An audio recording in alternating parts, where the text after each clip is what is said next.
This is Cashology by FMBO, a podcast devoted to the art and science of managing your money. It's like school, but your only homework is living your best financial life. Class is now in session.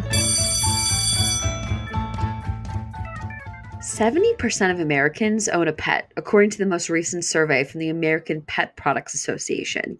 And not surprisingly, close to 1 in 5 households acquired a dog or a cat since the beginning of the pandemic. We think of our pets as family members, but they may be the only members of the family without health insurance. And that's what we're talking about today, protecting yourself from unexpected veterinary costs associated with owning a pet. Welcome, and thanks for listening to the Cashology podcast, hosted by me, your guide on the path to financial savvy, Juli Wians. Before we dive into the topic, let's toss it over to some disclosures. You're darn tootin', sister! Investment products are not FDIC insured, not a deposit or other obligation of the bank, not insured by any federal government agency, not guaranteed by the bank, may lose value. This podcast should not be copied or reproduced without permission. Information and statements within this podcast are subject to change without notice. The Cashology podcast is for informational purposes only and is not intended to constitute investment advice or recommendations. First National Bank of Omaha does not make any representation or warranty as to the accuracy or completeness of any information or statements within this podcast. When making decisions about your financial situation, consult a financial professional for advice. Podcasts are not regularly updated and information may become outdated. Deposit products are offered by First National Bank of Omaha, member FDIC, equal housing lender. The Cashology podcast, copyright First National Bank of Omaha. Now let's get going! Today, I am elated to introduce our guest who's going to teach us about pet insurance, Jason Tellus. Jason is a manager of client services at FMBO and has been with us for over 24 years. Welcome, Jason. Good morning. So we were chatting before, and you have 2 golden doodles. Is that right? I do. I have 2 golden doodles. I've got Goldie and Lucy. What are their personalities like? They are all over the place. So I would say it's kind of like having 2 kids in furry suits there. They're always entertaining and keep us on our toes for sure. So my wife and I we're empty nesters now. The kids have moved out, but we've still got the dogs at home to keep us on our toes. I myself have Wilbur, and he's a golden retriever. So we love our goldens, I guess, Jason, huh? Yes. And he is the same way. He is his own person, and honestly, he has his own pet insurance because he will probably in the future get into hijinks. So I'm anticipating it. Let's dive in a little and let our listeners learn more about pet insurance because it is a bit of a taboo topic that not everyone talks about. And honestly, from my own experience, it's a little confusing on what's covered, what's not, what the cost is. How necessary is pet insurance? I would say with the cost of some veterinary bills, it's highly necessary to be a responsible pet parent.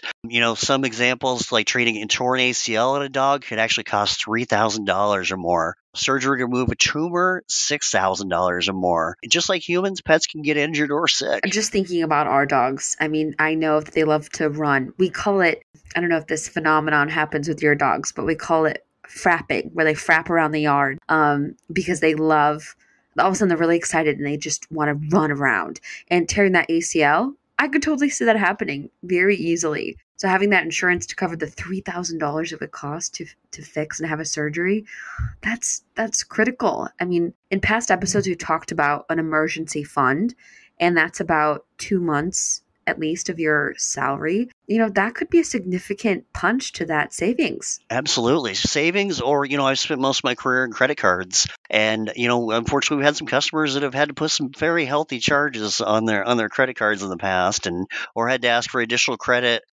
So they could be able to make that life decision to be able to get that necessary surgery for their dogs. So it can be taxing if you're not financially prepared. Jason, that's an excellent point. Yes, we definitely want to avoid putting these large costs on a credit card where the APR could be very high. Instead, let's prepare with this pet insurance that we're, chatting through today. So tell me, how does pet insurance work? Give us the gist of it. It works a lot like health insurance policies. You pay a monthly premium based on how much coverage you want. The deductibles can be flexible anywhere from 100, 250, or 500.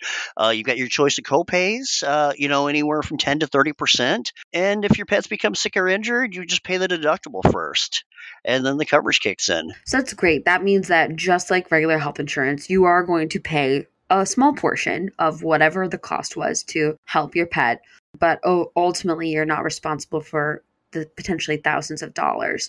One thing though I learned from my experience in signing up with pet insurance, I read through all the fine print, and it is unfortunate because there are quite a few procedures that are pretty common with having, especially a dog, that are not covered as part of pet insurance. So I want to jump ahead to that, Jason. I want to learn more from you and chat through what kind of coverage is expected from pet insurance. Some of the things that the policies cover covers surgeries, x-rays, emergency care, radiation therapy.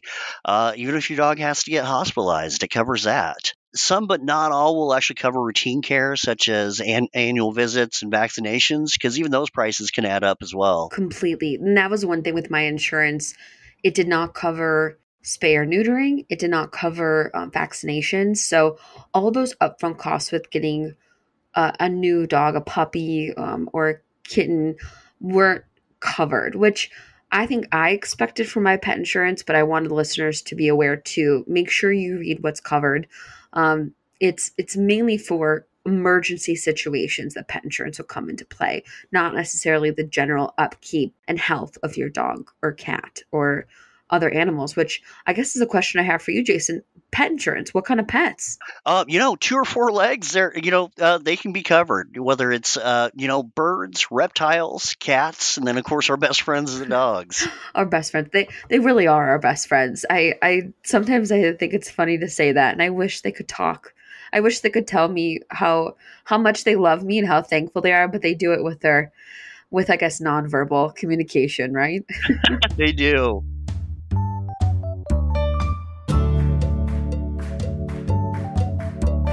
Let's talk about when you get a new pet, at what point, or maybe some of our listeners have an older dog. I mean, at what stage in a pet's life cycle should we consider pet insurance? A couple conditions usually that you run into. Your puppy or kid needs to be at least 6 to 10 weeks old. The dog or cat cannot be older than 8 to 14 years old. And other than that, you should be able to sign them up. We dived into this a little before, with at least my experience with the health pet insurance, but they didn't cover the upfront costs of the spay and neutering, the vaccinations.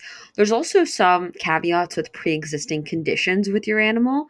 So make sure you also acknowledge that and know that potentially if there's a history of dental disease or hip dysplasia that either occurs with that breeder or was already part of the dog when you adopted or got him from the breeder, then those could be potentially not covered by pet insurance, right, Jason? That's right. All right, Jason, I think we're wrapping up and talking about pet insurance. Okay. I want to hear a fun story about them. What hijinks have they gotten into? Tell our listeners. We always say it's kind of like having the Discovery Channel in our living room. Sometimes they'll sleep forever, and then all of a sudden they just start tearing around. So they're actually sisters from the same litter. Several years back, my parents were retired. They were thinking about not having a dog, and then my mom started to kind of get an itch to get back in the dog world again. They actually lived 5 hours south of us, so I actually went. I brought my wife and my daughter with me, and lo and behold, we each ended up with a puppy. Oh. So then a couple years ago, my dad actually passed away from COVID, and we put my mom in a memory care facility. So now we've actually brought the sisters back together. So we actually have Goldie and Lucy together now. That's so sweet. I'm so glad that they could bring comfort and they're together again. That's great. Yeah, they keep each other a lot of company. Our family has a golden retriever as well. His name's Wilson. So I have Wilbur. They have Wilson. It's Wilson and Wilbur Wians. We love alliteration here.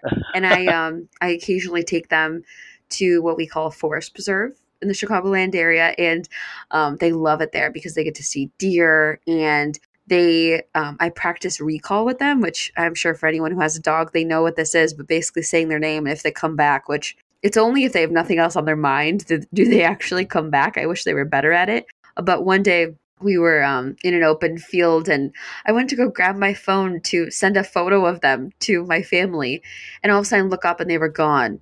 And I yell for them to recall them back to me, and here they come out of the bushes, Jason, full of mud. Oh, I mean, head to toe full of mud. No idea where they went, what they did. It was terrifying. I felt like a parent in a grocery store with their kid around the aisle. I was like, where were they?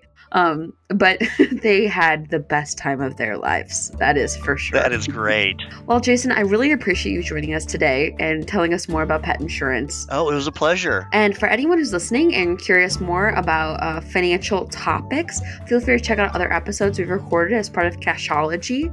And we look forward to providing you more episodes coming soon.